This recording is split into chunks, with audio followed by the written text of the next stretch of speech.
আসসালামু আলাইকুম। সবার কি অবস্থা? আশা করি আল্লাহর অশেষ রহমতে সবাই ভালো আছে। আজকে আমি আর তরিকুল ভাই আসলাম। আমাদের সাইকেলের সমস্যা হয়ে গেছে। তরিকুল ভাইয়ের সাইকেলের চাকা লিক হয়ে গেছে, যার কারণে আসলাম লিক সারাইতে। তো গাইস, সাইকেলের জায়গায় এসে প্রচণ্ড ভিড় দেখতেছি। আসলে ওই যে আমাদের সামনে চীনা দাদু, তো সেই চীনা দাদু আর কি সাইকেল রিপেয়ার করে, আর সাইডে এগুলো মোটর সাইকেলের কাজ কাম চলে। তো এই জায়গায় অলরেডি তো 4-5 জনেরও বেশি লোকজন কাজ কাম করতেছে।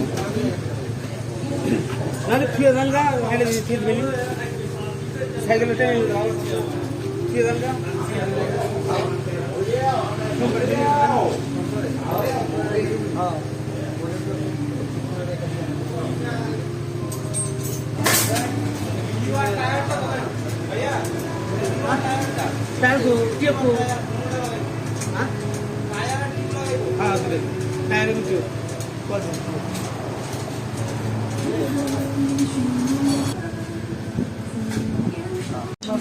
हमारी पता लगी नहीं आता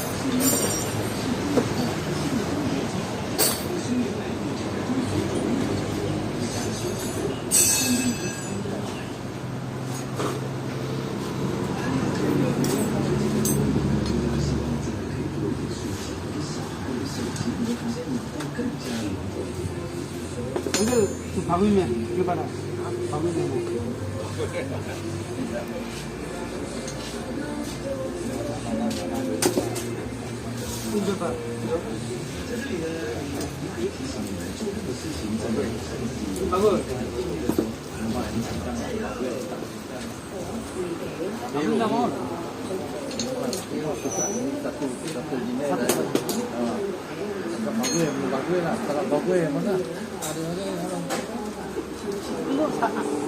Dia pakai satu bulan habis lagi ni.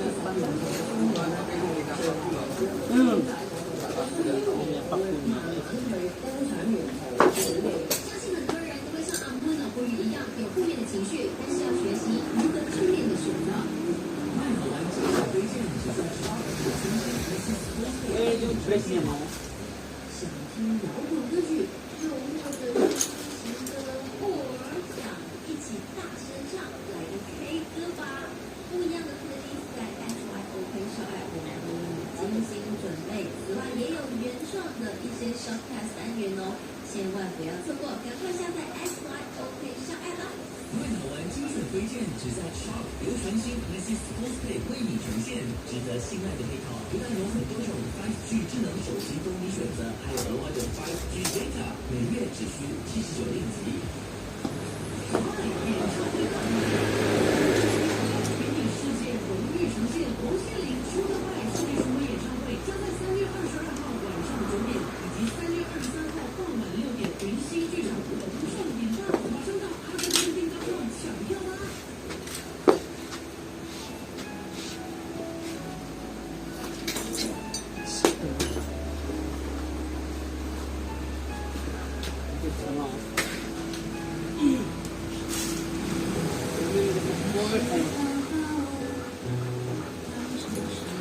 ！বাংলাদেশে তো এগুলো টিউব করে হাওয়া টাওয়া দিয়ে পানি ভর্তি করে তারপরে চেক করে দেখে।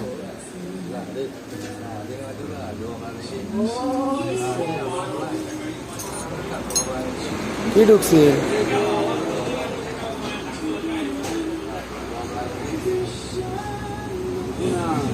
হ্যাঁ, এই গুনা ঢুকছি।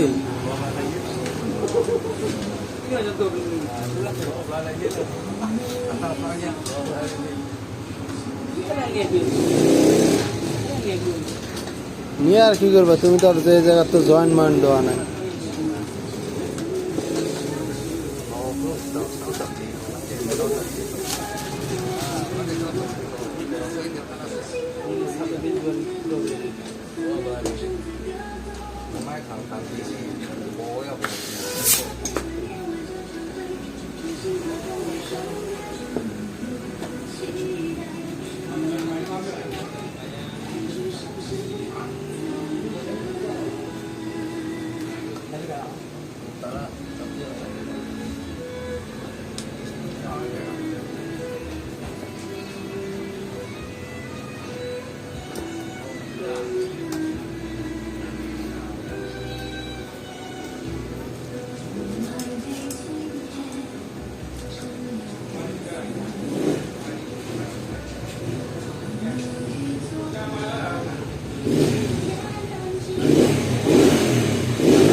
về tập công về tập công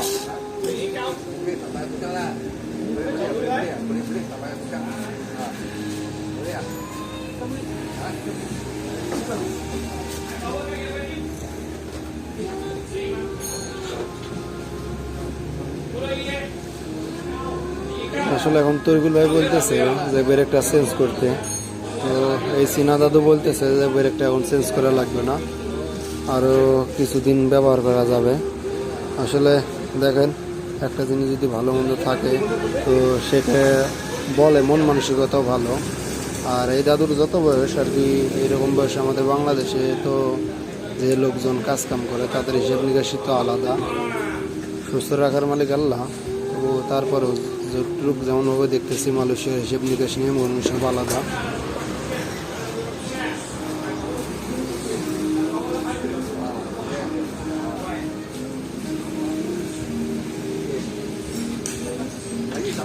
দেখেন, পরে ব্রেকটা আর চেঞ্জ করে দিল না, শুধু একটু রিপেয়ার করে দিল।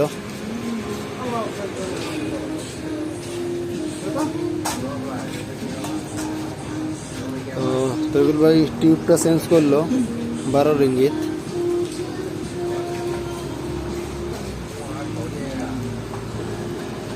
একটা টিউব চেঞ্জ করা 270-80 টাকার মতো নিল বাংলার।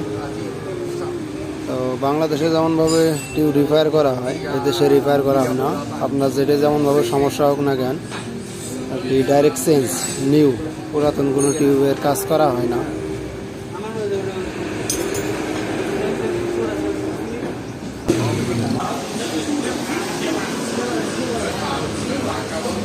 তো গাইস, হয়ে গেল, এখন চলে যাব।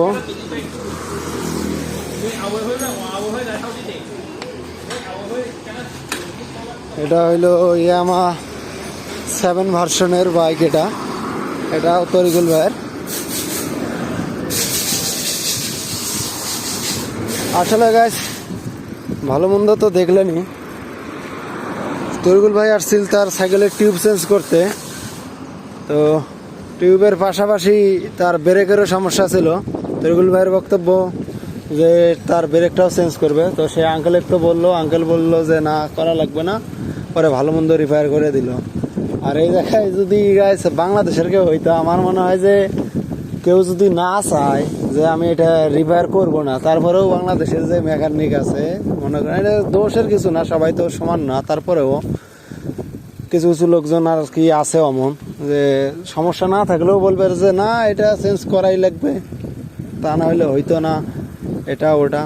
তো যাই হোক গাইস, দেখলেন তো ভালো কি মন্দ, আপনাদের জানি না আমার ভিডিওটা কেমন কি কতটুকু কি লাগবে, যতটুকু যেমনটা এই দেশের কালচার ব্যাপার স্যাপার সব কিছু দেখতেছি, তাই আপনাদের মাঝে তুলে ধরার চেষ্টা করতেছি। তো এখন রুমে চলে যাব।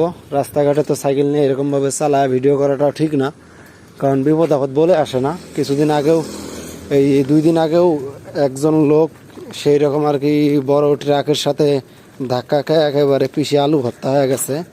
এখন হায়াত মত কার কখন কিভাবে আসে সেটা বলা যায় না, তারপরেও সাবধানে তো চলাচল করতে অসুবিধা নাই। তো গাইস এখন রুমে চলে যাইতেছি।